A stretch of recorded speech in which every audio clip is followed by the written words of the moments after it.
ঢাকার ভিতরে গরুর চামড়া নির্ধারিত মূল্য হবে প্রতি বর্গফুট ৬২ থেকে ৬৭ টাকা প্রতি বর্গফুট। আসন্ন পবিত্র ঈদ উল আজহা উপলক্ষে কোরবানির পশুর চামড়ার দাম বাড়িয়েছে সরকার। গত বছরের তুলনায় এবছর প্রতি বর্গফুট গরুর চামড়ার দাম বেড়েছে ২ টাকা। পাশাপাশি সঠিক সংরক্ষণের অভাবে চামড়া যাতে নষ্ট না হয় সেজন্য দেশব্যাপী লবণ বিতরণ ও প্রশিক্ষণের উদ্যোগ নেওয়া হয়েছে। সচিবালয়ে কোরবানির পশুর ব্যবস্থাপনা বিষয়ক এক বৈঠক শেষে এই সংশোধিত নতুন মূল্য ঘোষণা করেন বাণিজ্যমন্ত্রী খন্দকার আব্দুল মুক্তাদির।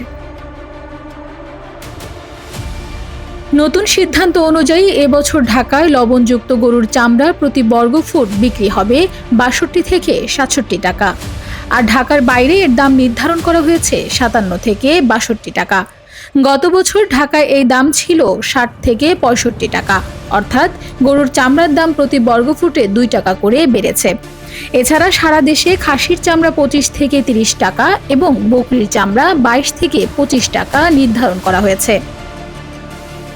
কোরবানির চামড়া যেন সঠিক সংরক্ষণের অভাবে নষ্ট না হয় সেদিকে এবার বিশেষ নজর দিচ্ছে বাণিজ্য মন্ত্রণালয়।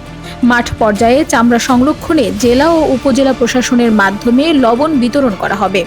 এছাড়া সঠিক সংরক্ষণের বিষয়ে ব্যবসায়ী ও মাদ্রাসা প্রতিনিধিদের ইতোমধ্যে প্রশিক্ষণ দেওয়া হয়েছে।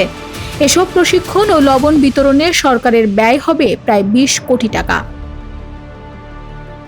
অন্যদিকে ঈদ উল আজহায় কোনোভাবেই যেন চামড়া পাচার না হতে পারে সেজন্য আইন শৃঙ্খলা রক্ষাকারী বাহিনীকে সর্বোচ্চ সতর্ক থাকার নির্দেশ দিয়েছেন বাণিজ্যমন্ত্রী।